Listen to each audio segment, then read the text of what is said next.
Me llamo Allison, tengo 24 años. 2 días antes de entregar mi tesis de graduación, mi papá me estrelló la laptop en la cabeza. Llevaba 18 meses trabajando en esa tesis. Sentí la sangre bajar por mi sien mientras mi mamá se reía desde la esquina. Mi papá estaba parado frente a mí, con la cara llena de enojo. ¿Tu futuro? Eso es un chiste, escupió. No mereces un futuro, eres solo un parásito. Jamás imaginé que mi sueño de estudiar terminaría así. Si estás viendo esto, cuéntame desde dónde me ves. Y si mi historia te llega, dale like y suscríbete. Lo que voy a contar cambió mi vida por completo. Crecí en Millbrook, un pueblito industrial donde el silbato de la fábrica marcaba el día mejor que cualquier reloj. Nuestra casa de 2 cuartos estaba al borde del pueblo. La pintura cayéndose era, según mi papá, tener prioridades realistas. Charles Thompson, mi papá, trabajó 27 años en la acerera. Tenía las manos ásperas y siempre fruncía el ceño, orgulloso de lo que él llamaba trabajo de verdad. Para él, estudiar era una pérdida de tiempo, un lujo para gente floja que no sabía ganarse la vida. Mi mamá, Doris, trabajaba medio tiempo en un diner cuando no estaba manteniendo la casa tal y como mi papá quería.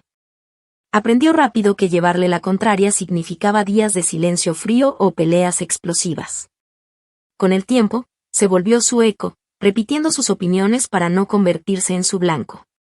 A veces, hasta se unía a sus burlas sobre mi gusto por estudiar, riéndose nerviosa para protegerse. Mi hermano mayor, Frank, era el hijo de oro. Dejó la prepa en 3er año para trabajar con mi papá en la fábrica. En las reuniones familiares, mi papá lo abrazaba y decía orgulloso: «Ese sí es un verdadero Thompson. Nada de tonterías de libros, solo trabajo honesto». Frank aprendió bien la lección y empezó a hablar y pensar igual que él. A los 20 ya tenía su propio depa y un sueldo fijo, lo que para mis papás era el mayor éxito posible. Yo, en cambio, desde niña descubrí que amaba aprender. Me fascinaban las palabras, los números y los experimentos de ciencia que hacía en la cocina, hasta que mi papá entraba gritando que dejara de desperdiciar comida en bobadas. Mi maestra de tercero, la señora Sanderson, fue la primera en notarlo. Allison tiene una capacidad de análisis increíble, les dijo a mis papás en una junta a la que fueron solo porque era obligatoria. Mi papá se quedó mirando la pared y mi mamá solo asintió, olvidando sus palabras antes de salir del salón. En quinto gané el concurso de ortografía del distrito. Salí en el periódico local con mi certificado en la mano, sonriendo. Los papás de mis compañeros tomaban fotos, los míos no fueron. Tuve que trabajar horas extra, dijo mi papá después. Luego lo escuché decirle a Frank que era ridículo celebrar algo que cualquiera podía buscar en un diccionario. En séptimo, mi proyecto de ciencia sobre la calidad del agua en los ríos locales ganó reconocimiento estatal. El director llamó a mi casa para dar la noticia. Mi mamá contestó y solo dijo: «¡Qué bueno!», con el mismo tono que usa para decir el pronóstico del clima. Cuando les pedí que me llevaran al concurso estatal, que estaba a 2 horas, mi papá se burló. «No vamos a gastar gasolina para que juegues a ser científica. Eso no pone comida en la mesa». La prepa se volvió mi refugio. Me metí a todos los clubes académicos que pude, quedándome en la escuela hasta el último minuto para no ir a casa. Mi maestro de inglés, el señor Bond, me prestaba libros de su colección. «Tienes una mente excepcional, Allison. No dejes que nadie apague tu luz», me dijo una vez. Mi maestra de matemáticas, la señorita García, se quedaba conmigo después de clases para ayudarme a prepararme para los exámenes avanzados. «La universidad te va a abrir puertas que ni te imaginas», me animaba mi maestra. Cuando fui la mejor alumna de mi generación, el director llamó personalmente a mis papás para invitarlos a la ceremonia. No fueron. Mi papá ya tenía planeado un viaje de pesca con Frank. Mi mamá dijo que le dolía la cabeza. Ese día di mi discurso frente a un montón de extraños, aguantando las lágrimas mientras veía a otros estudiantes correr a abrazar a sus papás orgullosos. Después me quedé sola, hasta que el señor Vaughan se acercó con un regalito envuelto. Era un cuaderno con una dedicatoria: «Tu viaje apenas comienza. El mundo necesita tu voz». Esa noche me hice una promesa secreta. Yo sería la primera Thompson en ir a la universidad. Y no a cualquiera, sino a la mejor que me aceptara. La educación sería mi boleto de escape del futuro limitado que mi familia imaginaba para mí. Cada vez que despreciaban mis logros, más me aferraba a mi meta. Cada burla era un ladrillo más en la pared de mi determinación. Empecé a pedir becas en secreto. Usaba las computadoras de la escuela porque en casa no teníamos internet. Creé un correo especial que mis papás nunca descubrirían. Convencí a un maestro de que fuera mi contacto principal para que ninguna carta llegara a mi casa. Mientras mis compañeros compartían sus cartas de aceptación con familias orgullosas, yo las escondía bajo una tabla suelta de mi piso y las sacaba por las noches para leerlas con una linterna. Pasaba mis dedos por los logotipos de las universidades como si fueran mapas del tesoro hacia otra vida. El día de mi graduación, mientras todas las familias celebraban, mi papá solo me dijo: «Entonces empiezas en la fábrica la próxima semana, ¿no?». Cuando por fin me armé de valor para decirles que tenía una beca completa en la universidad estatal, hubo 10 segundos de silencio que parecieron eternos, hasta que mi papá estrelló su plato contra la pared. «¿Así que crees que eres demasiado buena para un trabajo de verdad? ¿Demasiado buena para tu familia? Los libros no dan de comer, Allison. El trabajo real sí». Mi mamá solo miró su regazo. Frank se rió y dijo: «Y siempre supe que eras rara».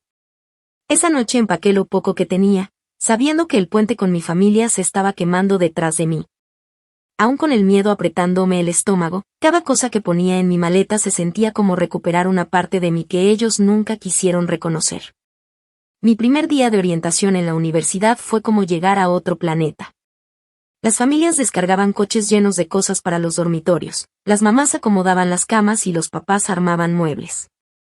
Yo llegué sola en un autobús Greyhound, con una maleta y una mochila que contenía todo lo que poseía. La beca cubría la matrícula y la habitación, pero nada más. Ni dinero extra, ni laptop, ni ropa o útiles adicionales. ¿Tus papás vienen más tarde?, me preguntó mi compañera de cuarto, Yasmín, mientras su mamá acomodaba su closet y su papá instalaba un refrigerador pequeño que le compró de sorpresa. Tuvieron que trabajar, mentí. Fue la primera de muchas mentiras que diría en los siguientes 4 años. La verdad era demasiado complicada, demasiado dolorosa para explicarla a desconocidos cuyos padres los abrazaban con orgullo al despedirse. Ese primer semestre fue durísimo. Sin computadora, pasaba horas en el laboratorio escribiendo trabajos, mientras otros lo hacían cómodos desde sus cuartos. La oficina de ayuda financiera me consiguió un trabajo de medio tiempo en la cafetería, pero el pago apenas alcanzaba para lo básico. Encontré un segundo trabajo como mesera en un diner cerca del campus, trabajando noches y fines de semana, mientras trataba de mantener el promedio que exigía la beca. A las 3 semanas de octubre, mi presupuesto se vino abajo cuando me dio anginas. La consulta y los antibióticos se llevaron todos mis ahorros. Sin saber a quién más acudir, tragué mi orgullo y llamé a casa. ¿Todo bien?, preguntó mi mamá con voz a la defensiva. ¿O ya te vas a rendir con esa tontería de la universidad? Solo estoy un poco corta de dinero este mes, expliqué. Me enfermé y tuve gastos médicos. Quería saber si tal vez me podrían prestar $100, solo hasta mi próximo cheque. Hubo un silencio largo antes de que mi papá tomara el teléfono. ¿Ya con problemas de dinero? Bienvenida al mundo real, señorita universidad. A ver si ahora sí entiendes lo que es tener responsabilidades de verdad, dijo mi papá antes de colgarme. Esa noche dormí por primera vez en mi carro, porque no me alcanzó para pagar las medicinas y mi parte de los servicios del dormitorio. Yasmín tenía a su familia de visita, así que inventé que me quedaría con una amiga para no pasar vergüenza. Durante 2 semanas, viví entre el asiento trasero de mi Honda viejo y la biblioteca de la universidad, que estaba abierta las 24 horas.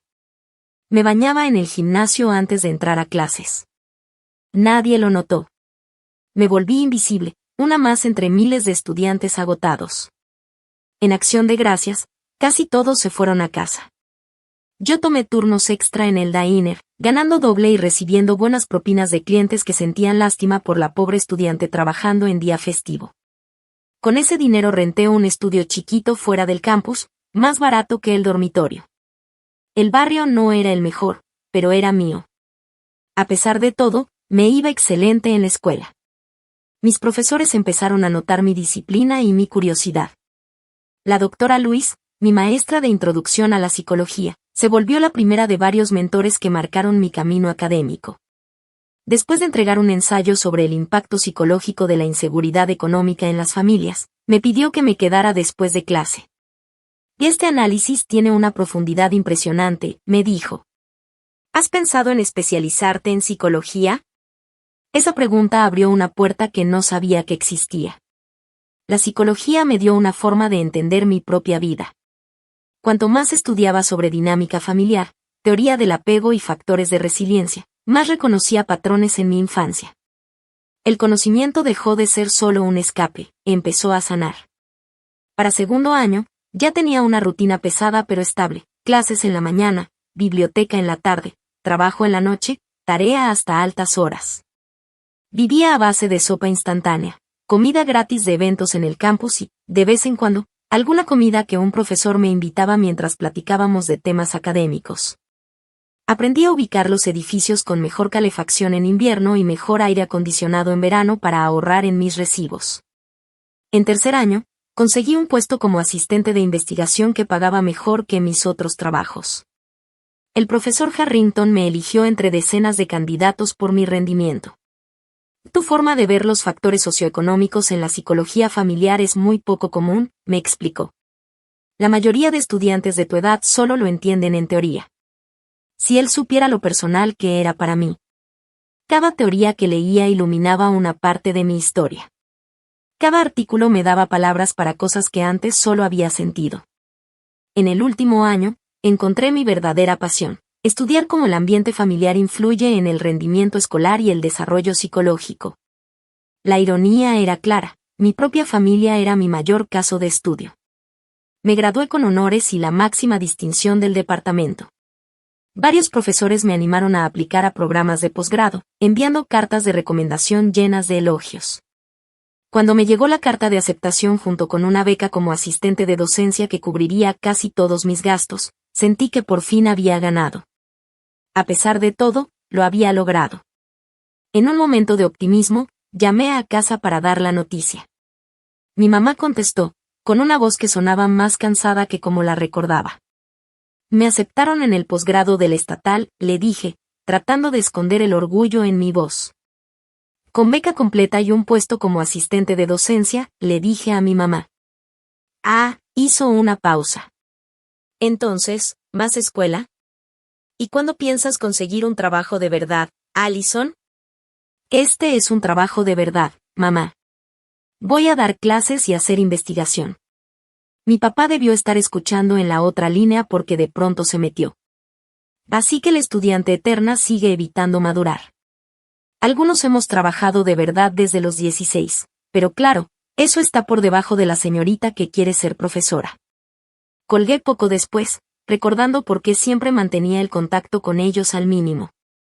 Y aún así, una parte infantil en mí seguía esperando que me aprobaran, que reconocieran que lo que había logrado valía la pena. Ahora me parecía tan ingenuo como esperar que de una piedra saliera agua. Con la maestría por delante, necesitaba encontrar un lugar barato para vivir cerca del campus.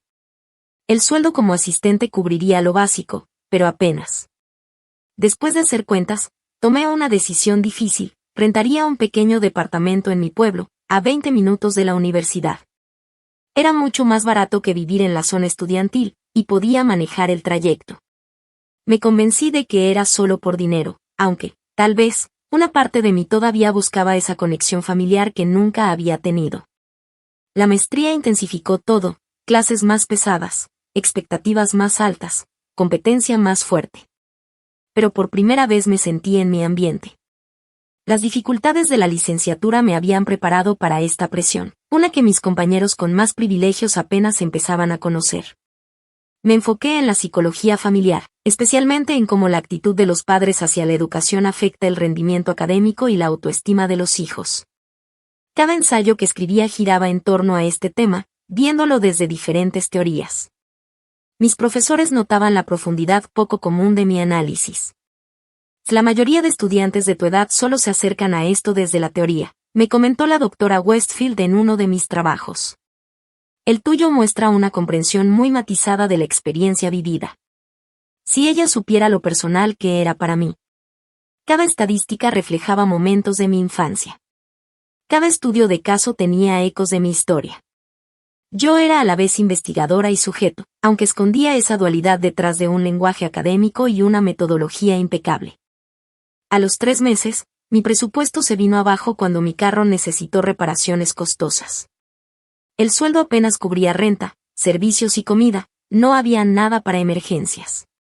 Sin más opciones, llamé a mis papás con toda la pena del mundo. Necesito quedarme con ustedes solo 1 o 2 meses mientras ahorro para un coche nuevo, expliqué, odiando sonar tan vulnerable. Puedo pagar algo de renta, ayudar con los quehaceres, además estaré casi todo el día en la universidad. Para mi sorpresa, aceptaron sin discutir mucho. Volviendo con la cola entre las patas, refunfuñó mi papá. Pero mi mamá pareció hasta contenta de tenerme de nuevo en casa. Ingenuamente pensé que tal vez el tiempo había suavizado su carácter. Quizá, si veían mi dedicación, al fin me respetarían. La primera semana fue mejor de lo que esperaba. Organicé un pequeño espacio de trabajo en mi antiguo cuarto, que ahora era más bien un cuarto de triques. Me hice una rutina de salir temprano y volver tarde para minimizar la convivencia. Mi mamá, a veces, dejaba platos de comida en el refri con mi nombre. Mi papá se limitaba a murmurar comentarios sobre los estudiantes eternos, pero sin enfrentamientos directos.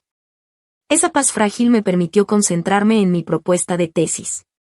El tema salió de manera natural de mis investigaciones anteriores, la resiliencia educativa en estudiantes universitarios de primera generación, la dinámica familiar y los mecanismos psicológicos de afrontamiento. Mi comité la aprobó con entusiasmo, diciendo que podría aportar mucho a la comprensión de las barreras de acceso a la educación superior. La doctora Westfield aceptó ser mi asesora principal, dándome la guía y el apoyo que necesitaba para desarrollar mi metodología de investigación. Al principio todo salió bien, revisé libros y estudios, preparé encuestas y conseguí la aprobación para trabajar con personas reales. Organicé entrevistas con 20 estudiantes que eran los primeros en su familia en ir a la universidad, eligiendo con cuidado para tener distintas experiencias. Cada entrevista duró de 2 a 3 horas y me dio información muy valiosa, que a veces confirmaba y otras veces complicaba mi idea inicial. Pero mientras el trabajo se intensificaba, también lo hacían las tensiones en casa. Lo que empezó como comentarios sutiles se convirtió en críticas diarias sobre mi obsesión con la escuela y sobre cuando pensaba entrar al mundo real. Mi papá tenía un problema especial con mi laptop, símbolo de todo lo que odiaba de la vida académica. Estar viendo esa pantalla todo el día te va a pudrir el cerebro, decía, y ponía la televisión al máximo para molestarme. Los que se la pasan tecleando fingen que trabajan. Mi mamá hacía lo de siempre, apoyarlo de forma pasiva. Tu papá solo quiere lo mejor para ti, decía después de que él me lanzaba algún comentario cruel. Tal vez un trabajo de oficina sería mejor, algo más simple. Como si yo quisiera simple. Como si no hubiera pasado toda mi vida luchando para escapar de lo simple. Mi hermano Frank empezó a venir más seguido, siempre cuando yo estaba concentrada. Entraba a mi cuarto sin tocar, hacía preguntas sin sentido o me recordaba compromisos familiares que supuestamente había olvidado. Cada interrupción me costaba tiempo y energía mental. Dormir se volvió un lujo. Trabajaba de noche, cuando la casa estaba en silencio, y dormía un par de horas en la mañana antes de ir al campus. El cansancio físico y mental se acumulaba, pero mi determinación crecía. Cada obstáculo que ellos ponían me daba más ganas de terminar la tesis y demostrarles que su visión limitada de mí estaba equivocada. 6 semanas antes de la fecha límite, la doctora Westfield revisó mi borrador y me dio comentarios importantes. Tu análisis es bueno, pero tienes que reestructurar los resultados para que encajen mejor con el marco teórico. Lo que planteas está ahí, pero de manera implícita, debe ser explícito. Justo en ese momento, algunos de mis archivos de respaldo se dañaron. Perdí varios días de trabajo y tuve que reconstruir análisis estadísticos complejos desde cero, usando solo mi memoria y apuntes sueltos. La presión creció. Cada día sentía que la tesis se me escapaba de las manos. La noche en que escuché a mis papás hablando de mí en la cocina fue el punto de quiebre. Bajé por café para seguir escribiendo toda la noche y escuché: «Cree que es muy lista con tantos libros y palabras raras», dijo mi papá. ¿De qué sirve un título si todavía vive con sus papás a los 24? Frank ya tenía su propio lugar a los 19. Mira que sí me preocupa, contestó mi mamá, pero no para defenderme, sino para estar de acuerdo. Tanta educación, ¿y para qué? Sin marido, sin hijos, solo papeles que nadie va a leer.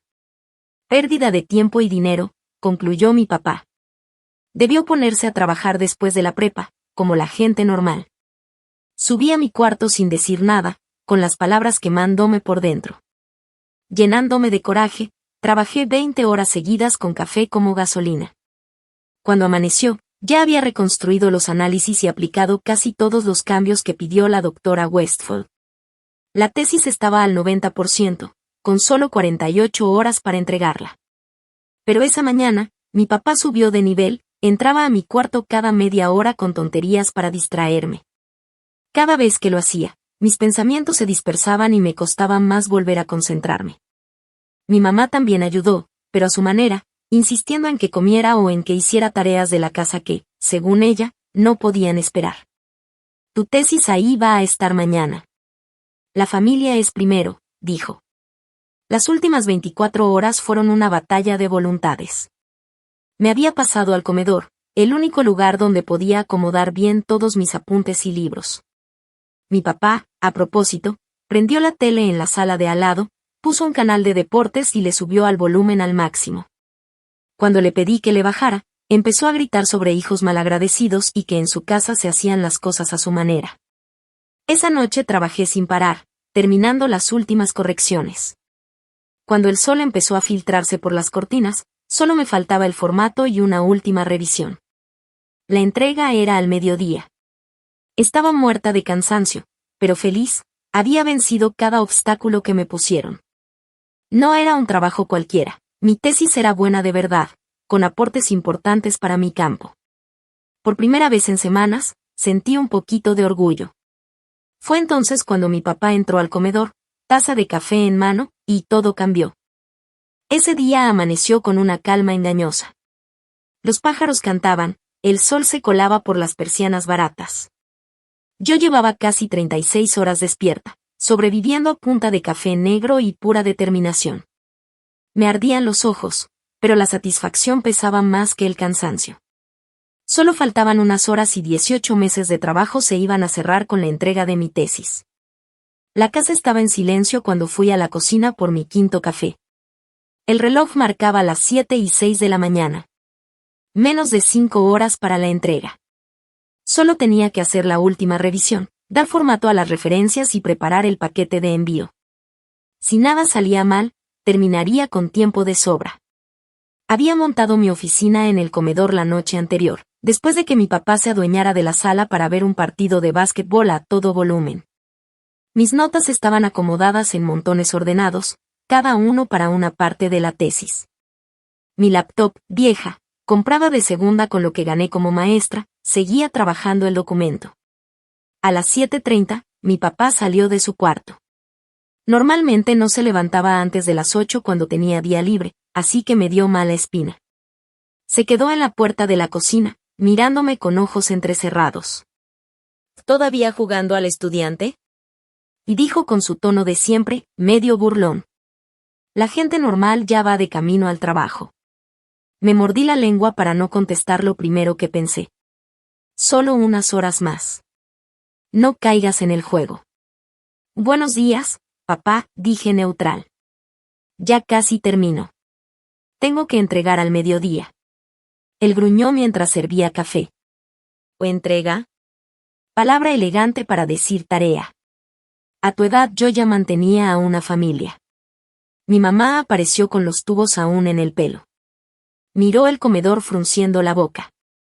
Tantos papeles por todos lados. Tenemos que poner la mesa para desayunar.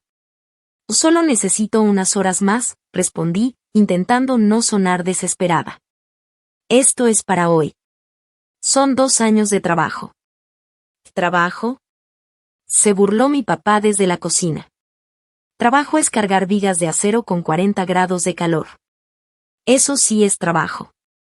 Mi mamá puso su mano en mi hombro, como si fuera un gesto de apoyo, pero yo ya conocía esa presión sutil. Seguro puedes hacer una pausa para desayunar con la familia. Casi no te vemos. La ironía me golpeó. Llevaban semanas quejándose de mi presencia, de mi laptop, de mis papeles. Y justo hoy querían convivencia familiar. No puedo parar ahora, dije firme.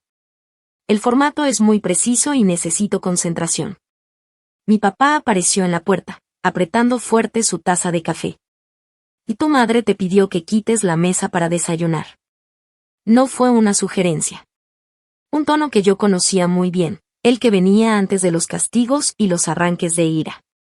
Pero no podía ceder. No hoy. No con todo lo que estaba en juego. Voy a comer después, le dije, tratando de llegar a un acuerdo. Ustedes y mamá pueden usar la barra de la cocina. Solo necesito terminar esto. Su cara se puso más oscura. Malagradecida. Eso es lo que hace la educación, hace que los hijos se crean demasiado buenos para comer en familia, demasiado importantes para seguir las reglas de la casa. Mamá intentó calmarlo, como siempre. Harold, deja que termine su proyecto de la escuela. Después se puede unir a nosotros. Pero lo dijo sin fuerza, y todos lo sabíamos. Papá azotó la taza contra la mesa, tirando café por todos lados. ¿Proyecto? Tiene 24 años y todavía jugando con proyectos de escuela, mientras los adultos de verdad trabajan para vivir. Yo intenté ignorarlo, concentrándome en mi pantalla. Solo sigue trabajando, no entres en su juego. Cada minuto perdido era un minuto menos, y la fecha límite no se movía. A las 9:30, Frank llegó sin avisar. Sus visitas se habían vuelto sospechosamente frecuentes desde que estaba terminando mi tesis, siempre apareciendo justo en mis momentos de máxima concentración. Entró sin tocar, con su voz fuerte rompiendo mi enfoque. ¿Desayuno familiar? Mamá me dijo que tú estabas cocinando, papá, dijo, dejando sus llaves con un golpe sobre la barra. Se asomó por encima de mi hombro hacia la laptop. ¿Todavía escribiendo ese trabajo? Pensé que ya habías terminado. Tesis, lo corregí sin pensar. Y sí, la termino hoy. Frank se rió. Tesis, trabajo, tarea, lo mismo, ¿no? Oye, ¿les dije que me dieron el ascenso en la fábrica? Ahora soy supervisor. Con todos los beneficios, pensión, todo el paquete. Papá sonrió con orgullo, un orgullo que nunca había mostrado por mis logros. Ese es mi hijo. Trabajo de verdad, recompensas de verdad. Nada de estas tonterías de grados que nunca se acaban. La diferencia fue tan dolorosa que tuve que contenerme físicamente para no reaccionar. Respiré hondo y volví a mis citas bibliográficas, decidida a no perder el enfoque pese a sus provocaciones. Las siguientes 2 horas pasaron entre comentarios pasivo-agresivos, ruidos a propósito y hostilidad disfrazada. Mamá entraba una y otra vez al comedor para sacudir polvo donde no había. Papá subía el volumen de la tele cada 15 minutos hasta llegar a niveles absurdos. Frank hablaba por teléfono a gritos justo detrás de mi silla. Para las 11:30, mis nervios estaban al límite, pero la meta estaba cerca. La tesis estaba bien formateada, las citas revisadas, el resumen perfecto. Solo faltaba guardar y enviarla al portal de la universidad. Lo iba a lograr, a pesar de todo. Y entonces, se fue el internet. Me quedé mirando el mensaje de error sin poder creerlo, no hay conexión disponible. Revisé mi teléfono, tampoco había señal. Con un nudo en el estómago, fui a la sala, y ahí estaba mi papá, viendo la televisión, con internet funcionando perfectamente. El internet no sirve en el comedor, le dije, tratando de mantener la voz firme. Necesito enviar mi tesis en los próximos 30 minutos. ¿Puedes revisar el módem? Ni volteó a verme. Aquí me funciona bien. Pues a mí no me funciona ni en la compu ni en el celular, expliqué, sintiendo el pánico. Por favor, esto es importante. Tengo que enviarla antes del mediodía. Se giró lentamente, con una expresión difícil de leer. Qué curioso, esas emergencias siempre tienen que ver con tu escuela. Nunca te falla el internet cuando hay que ayudarle a tu mamá con las cosas de la casa. En ese momento lo entendí. ¿Tú hiciste algo al internet? Esbozó una sonrisa satisfecha. Mi casa, mi internet. Tal vez puse control parental, o tal vez ahora el comedor es zona libre de computadoras. Sentí la cara arder entre coraje y desesperación. Eran 18 meses de trabajo, incontables desveladas, el final de mi maestría, todo en riesgo por un capricho suyo. Si necesito enviar esta tesis, dije, con la voz temblando de tanto aguantarme. Es mi futuro, papá. Él se rió, pero sin pizca de humor. ¿Tu futuro? Eso es un chiste. Se levantó, quedando frente a mí. ¿Qué futuro te da tanta escuela? Frank tiene casa, un ascenso, una vida de verdad. ¿Y tú qué? Un montón de papeles que nadie va a leer y deudas estudiantiles. Mi mamá apareció en la puerta, atraída por los gritos. Pero no dijo nada, solo se quedó ahí, como dándole la razón. Si necesito enviar esto, repetí, y me moví hacia el módem. Voy a reiniciarlo yo misma. Me agarró del brazo con fuerza. Aquí no tocas nada sin permiso. Suéltame, dije, jalando mi brazo. Esto es absurdo. Solo necesito 5 minutos de internet para enviar mi trabajo. ¿Trabajo? Se burló. Dices que es trabajo, pero es solo tu pretexto para no asumir responsabilidades reales.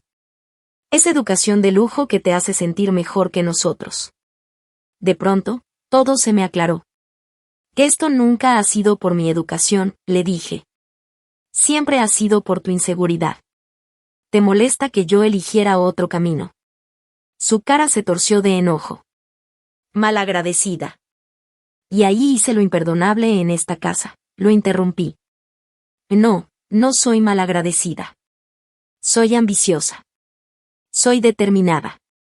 Y no voy a dejar que sabotees mi futuro solo porque no lo entiendes. Le di la espalda y fui al comedor por mi laptop. Si era necesario, manejaría hasta la universidad, aunque el trayecto de 30 minutos probablemente me haría perder la fecha límite. Aún así, tenía que intentarlo. Escuché sus pasos pesados siguiéndome. Justo cuando tomé mi computadora, entró al cuarto. ¿Crees que eres más lista que todos?, dijo en un tono peligroso. Que eres mejor que tu familia por tu preciosa educación. No respondí, me concentré en guardar rápido mis cosas. Te dije que me mires cuando te hablo. Golpeó la mesa con fuerza. ¿Que me mires? Lo miré, abrazando mi laptop como escudo. Me tengo que ir. Podemos hablar después. No hay nada que hablar, dijo, acercándose. Tienes que aprender respeto. Tienes que aprender tu lugar. Mi lugar no es aquí, le contesté. Y la verdad de esas palabras retumbó en el aire. Nunca lo fue. En ese momento vi algo distinto en sus ojos, como si se le hubiera roto el último freno. Después entendería que fue el instante en que su necesidad de control lo ganó todo. En ese momento, ya no era mi papá, era solo un hombre que no podía soportar que lo desafiara. ¿Tu futuro? Repitió, con una voz extrañamente tranquila. Eso es un chiste. Su mano fue directo hacia mi laptop. El tiempo se sintió lento mientras sus dedos agarraban la orilla. Por un segundo pensé que solo me la iba a quitar y esconder hasta que pasara la hora de entrega, como un castigo infantil por mi insolencia. Jamás imaginé lo que haría después. Con la fuerza de años de trabajo físico y pura rabia, me arrancó la laptop de las manos. Vi con horror cómo la levantaba por encima de su cabeza. Nuestros ojos se cruzaron un instante, no hubo duda, no hubo un momento de padre reconsiderando. Solo furia fría y calculada. La bajó con toda su fuerza contra un costado de mi cabeza. El golpe explotó en mi cráneo como un disparo. El dolor fue instantáneo, agudo y brillante. La esquina del aparato me pegó justo encima de la sien derecha y sentí cómo se abría la piel. Un calor húmedo empezó a bajar por mi cara. Tropecé hacia atrás hasta pegar con la pared. La vista se me nubló, y en las orillas todo se oscureció. Entre la confusión, vi la laptop caer al piso, la pantalla separándose del teclado con un sonido seco de plástico y metal roto. 18 meses de trabajo, destruidos en un segundo. Y no mereces un futuro, escupió mi papá, de pie sobre mí mientras me deslizaba por la pared. Eres solo un parásito. Y entonces escuché lo más impactante, la risa. La risa de mi mamá, aguda y nerviosa, desde la puerta. No intervino, no pidió ayuda, no mostró nada de protección, solo se rió, como si él hubiera contado un chiste grosero y no me hubiera golpeado. Ya, Herald, ya estuvo, dijo al fin, todavía riéndose. La sangre me entraba al ojo. Mi tesis, mi título, mi futuro estaban en pedazos en el suelo, y para ella eso era ya estuvo. Mi papá me miró, respirando fuerte, sorprendido quizá por lo que acababa de hacer, pero sin una pizca de arrepentimiento. Límpiate, murmuró. Y limpia este desmadre también. Se fue caminando, y mi mamá lo siguió como su sombra.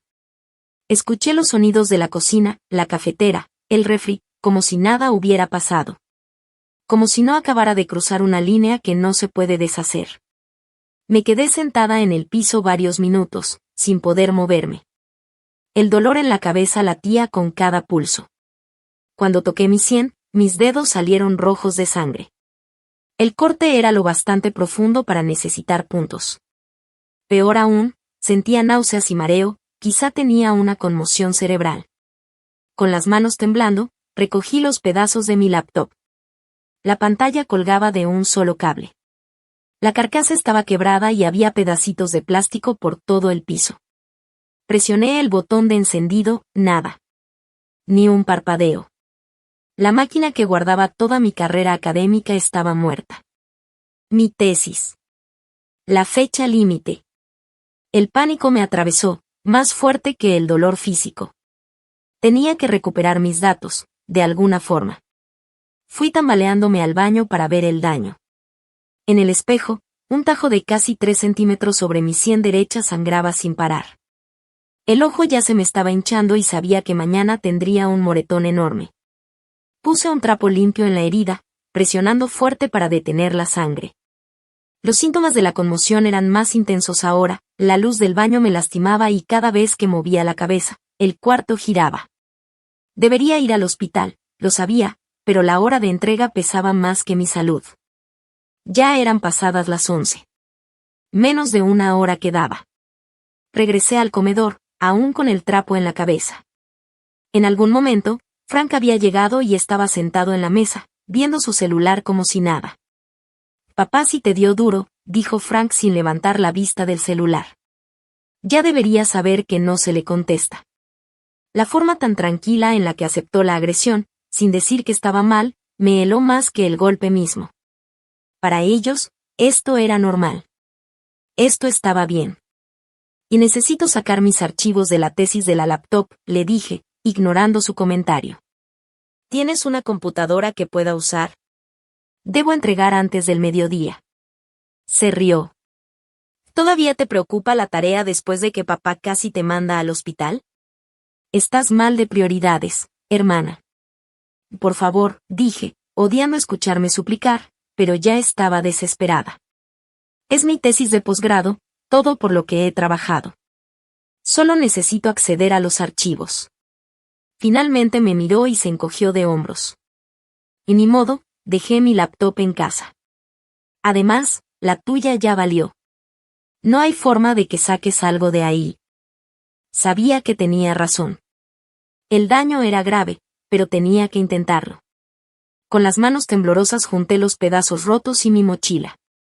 La sangre seguía escurriendo a través de la toalla, pero no había tiempo de atenderme bien. Tenía que irme. Mamá apareció en la puerta. ¿A dónde crees que vas? Preguntó como si yo fuera una adolescente rompiendo el toque de queda, y no una adulta herida.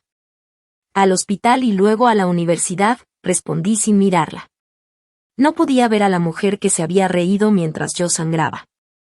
Tu papá sigue molesto, dijo bajando la voz. Mejor espera a que se calme. Pídele disculpas por provocarlo. La ridiculez de su sugerencia me golpeó como otro mazazo. ¿Disculparme por qué? ¿Por estudiar? ¿Por esperar respeto? ¿Por haber recibido un golpe en la cabeza de mi propio padre? No me voy a disculpar, dije firme. Y no me voy a quedar aquí ni un minuto más. Y no seas dramática, Allison, suspiró. Fue solo una discusión que se salió de control. Entre familias pasa. Esto no fue una discusión, mamá. Fue un ataque. Su cara se endureció. Y ya estás exagerando. Tu papá jamás haría eso. Acaba de hacerlo, le señalé mi cabeza sangrante. Mírame. Mira lo que me hizo. Revisó mi herida como si fuera un rasguño cualquiera. Seguro necesitas unos puntos. Te puedo llevar a la clínica, después de comer. ¿Después de comer? Como si habláramos de una molestia menor. Como si mi tesis y mi futuro no estuvieran desmoronándose con cada minuto que pasaba. Me voy, repetí recogiendo mis cosas. Y no voy a regresar. Desde la sala se escuchó la voz de mi papá: si sales por esa puerta, no vuelvas. Los hijos ingratos no tienen segundas oportunidades en esta casa. Mamá me miró con una mezcla de súplica y reproche. Mira lo que provocaste. Pide disculpas y esto se va a arreglar. En ese momento vi con claridad la dinámica de toda mi vida, el agresor y la facilitadora trabajando juntos para mantener el control con miedo y manipulación. Llevaba años queriendo escapar, pero la esperanza tonta de tener su amor me había mantenido atada. Se acabó. Adiós, mamá, dije bajito, pasando junto a ella hacia la puerta. Te vas a arrepentir, me gritó. Cuando tu título no te dé familia, vas a lamentar haber escogido libros en lugar de sangre. No contesté. No quedaba nada por decir. Con mi laptop rota contra el pecho y la sangre todavía escurriendo por mi cara, salía la luz cegadora de un futuro que ya no tenía nada que ver con lo que había planeado. La mareo me golpeó apenas llegué a mi carro. Los síntomas de conmoción eran más fuertes, me costaba concentrarme. Me senté al volante, intentando poner en orden mis pensamientos entre el dolor y la confusión, la tesis, la herida, la laptop destrozada, todo se estaba viniendo abajo al mismo tiempo. Revisé mi celular. Eran las 11:40. No había forma de llegar a la uni antes del mediodía. Tampoco podía recuperar mis archivos de la computadora hecha pedazos. No podía pedir una prórroga sin pruebas de la emergencia. Todo mi trabajo de posgrado se me estaba escapando, mientras la sangre seguía manchando la toalla que tenía en la sien. Por primera vez en mi vida, no tenía un plan, ni un plan B, ni una idea clara de qué hacer. Aún así encendí el carro y me alejé de esa casa donde había aguantado más de 20 años de humillaciones y abuso emocional, que culminaban ahora con este acto de violencia imperdonable. No sabía a dónde iba, solo que no podía volver. Lo que viniera, lo enfrentaría sin el peso de sus expectativas tóxicas. La sangre puede ser más espesa que el agua, pero no debería derramarse por las manos de quienes dicen amarte. Manejé sin rumbo unos 20 minutos, con la mente nublada por el dolor y el shock. La sangre ya había empapado la toalla, y el dolor de cabeza empeoraba cada minuto. Al final llegué al Parque Riverside, vacío a media mañana. Estacioné bajo un encino y, por fin, me dejé sentir todo el peso de lo que había pasado. Las lágrimas llegaron de golpe, con sollozos fuertes que salían de un rincón muy profundo que había mantenido cerrado por años. Lloré por la niña cuyos logros siempre fueron ignorados.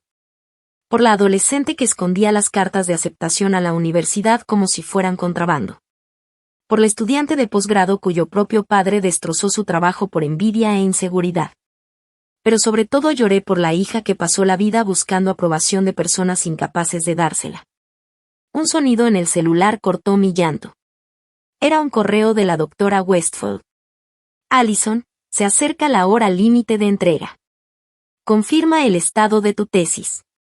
La realidad me golpeó de nuevo, la tesis, el plazo, mi futuro académico colgando de un hilo. Miré la hora, 11:52. Solo 8 minutos, y yo, sentada en un parque con una herida en la cabeza y una laptop destruida. Parecía imposible. Pero algo cambió dentro de mí. Una calma rara reemplazó el pánico. Si mi familia me había enseñado algo, era a sobrevivir en situaciones imposibles. Toda mi vida había sorteado sus obstáculos. Este era solo uno más, aunque el más grave. Lo primero, saqué un pañuelo limpio de la guantera y lo presioné contra la herida. Luego escribí rápido a la doctora. Situación de emergencia. Voy rumbo al campus, ¿qué puedo hacer para entregar tarde?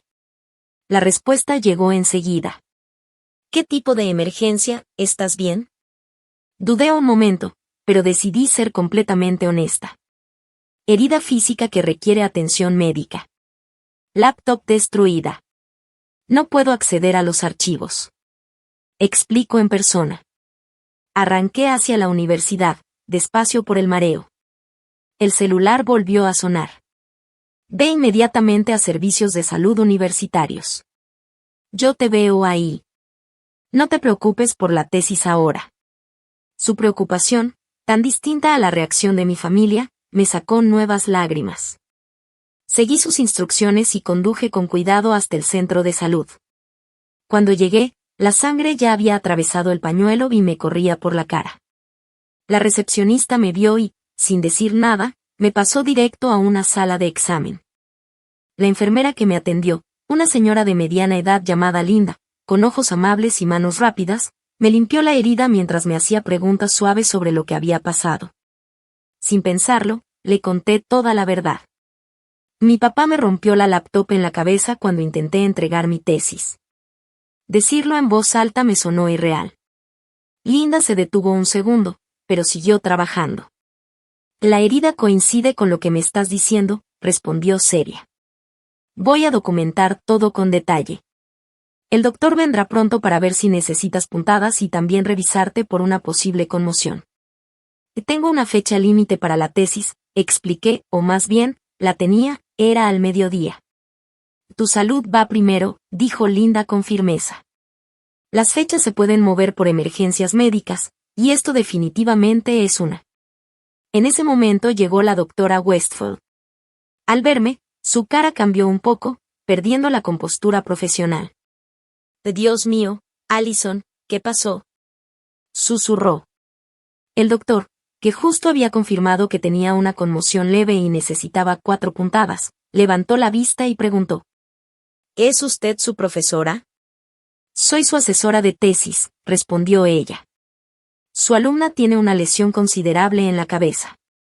Nada de pantallas y poco esfuerzo mental por al menos 48 horas.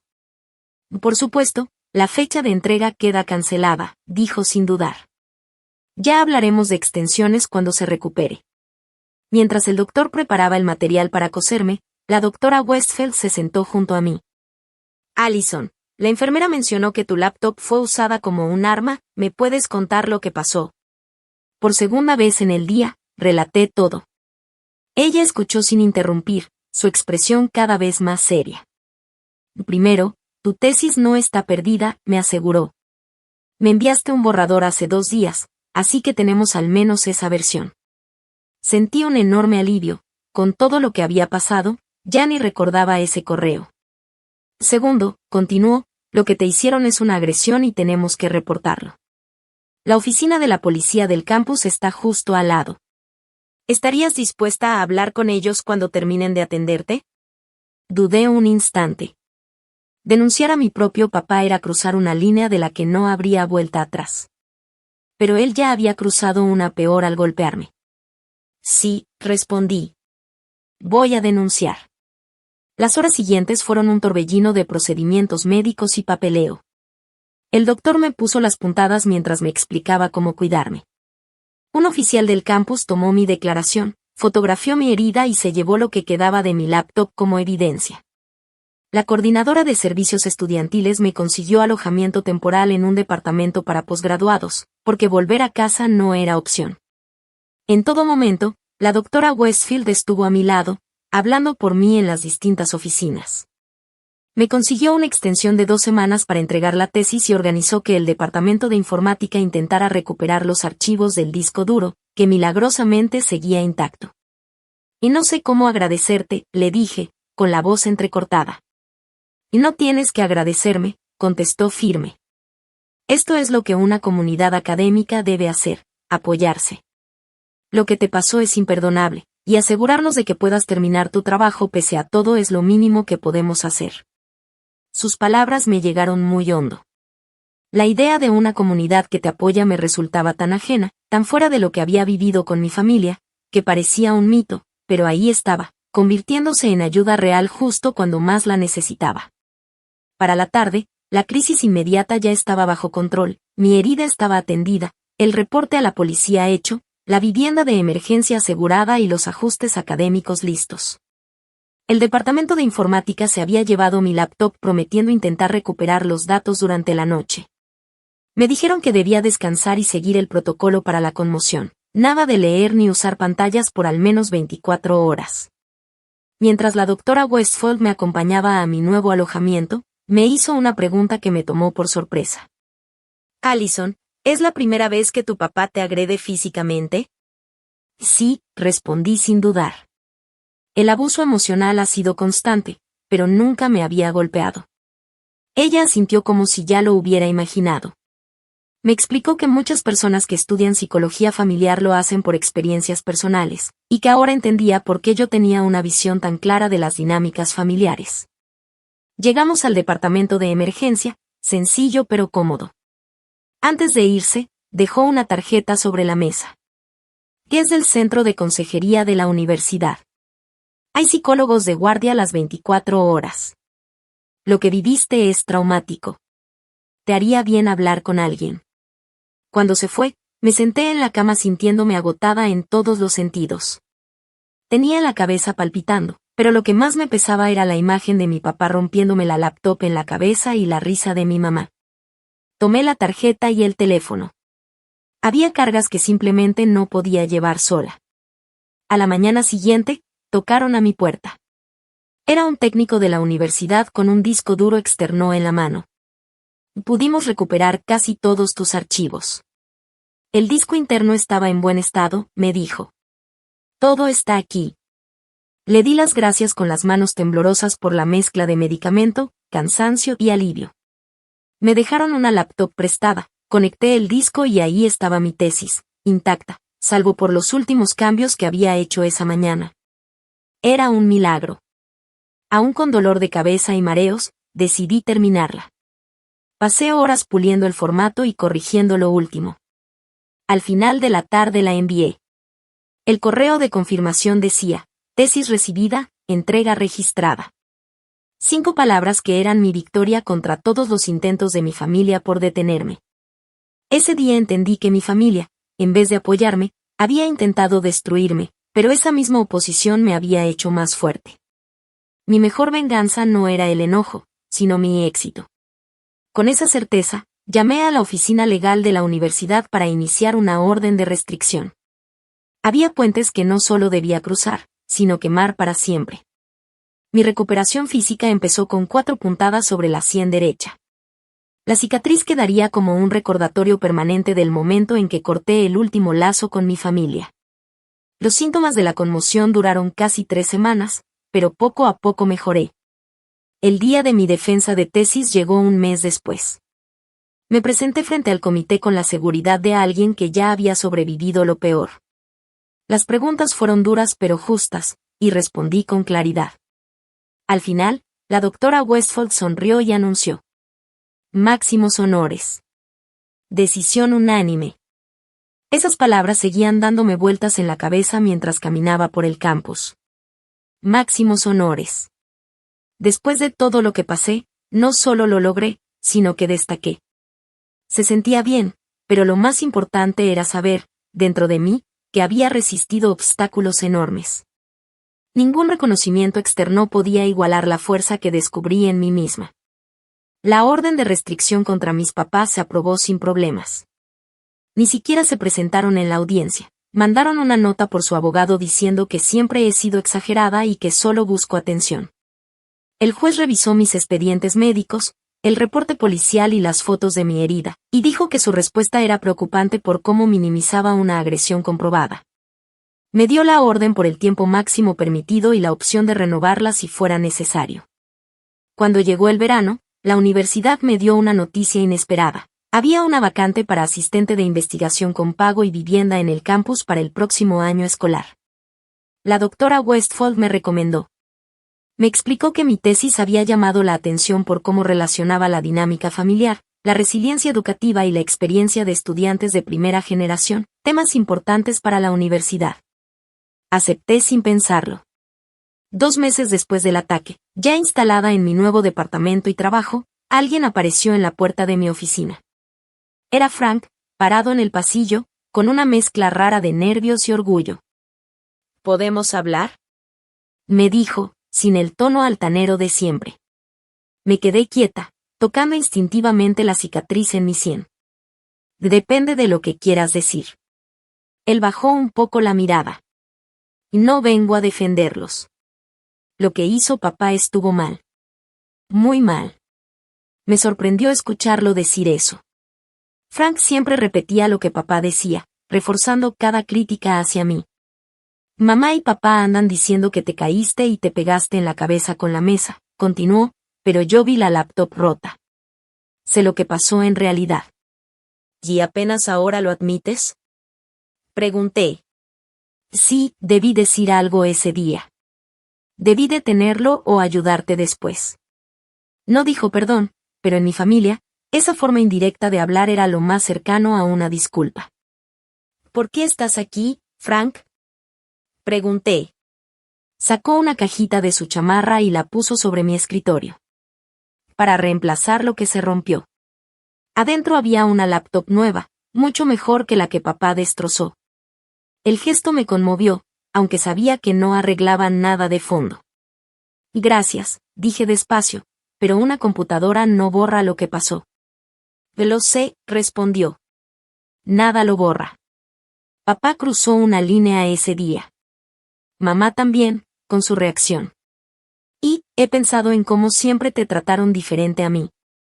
Cómo hacían que tus logros parecieran nada, mientras a mí me alababan por cosas simples. No fue justo. Que Frank admitiera eso era enorme. Toda su vida había sido el hijo favorecido. No, no fue justo, le dije. Pero eso me hizo ser quien soy, para bien o para mal. Más para bien, respondió, mirando mi oficina con algo que parecía genuina admiración. Lo lograste a pesar de ellos.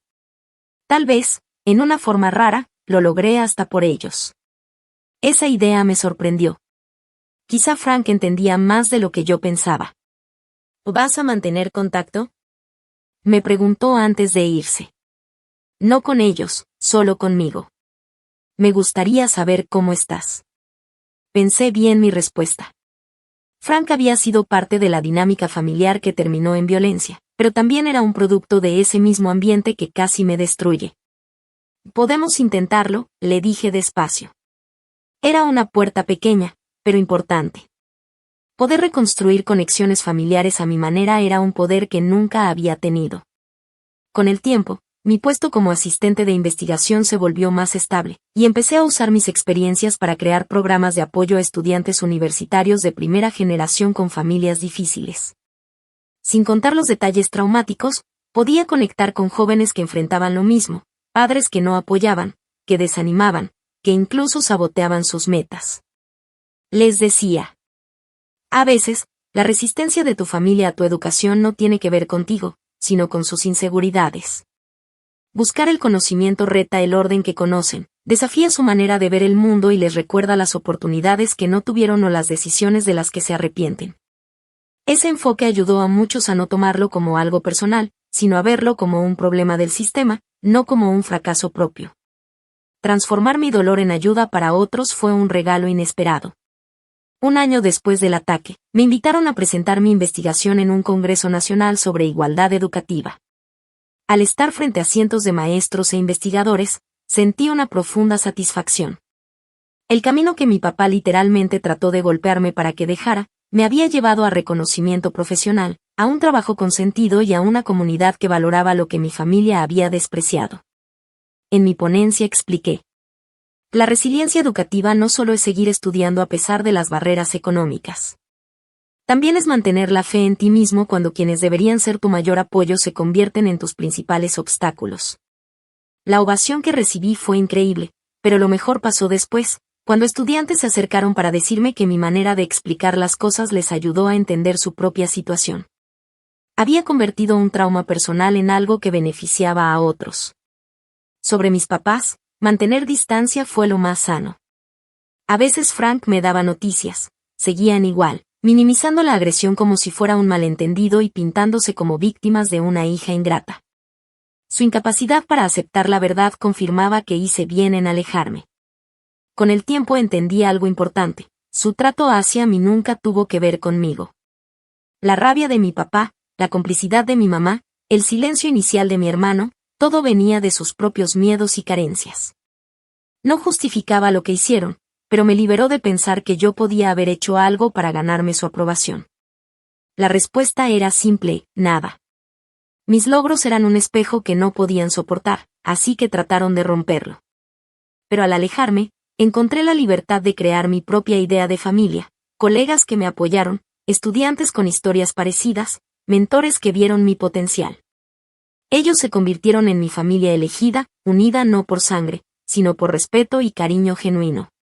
2 años después del incidente de la laptop, colgaba en mi nuevo departamento el título de posgrado en un marco.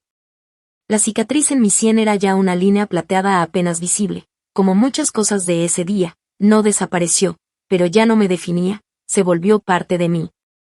Ese día me llegó un mensaje de la doctora Westphal. Comité de Currículum aprobó tu curso sobre dinámica familiar y resiliencia educativa para el próximo semestre. Felicidades, profesora Thompson. Sonreí. Profesora Thompson. El futuro que mi papá decía que no merecía ahora era completamente mío. No a pesar de su crueldad, sino gracias a cómo me fortaleció. Cada obstáculo que pusieron en mi camino hizo más firme mi determinación. Aprendí que no podemos elegir la familia en la que nacemos, pero sí quienes somos y a quienes llamamos familia. Y a veces, el mayor regalo que te da la gente tóxica es enseñarte exactamente en quien no quieres convertirte.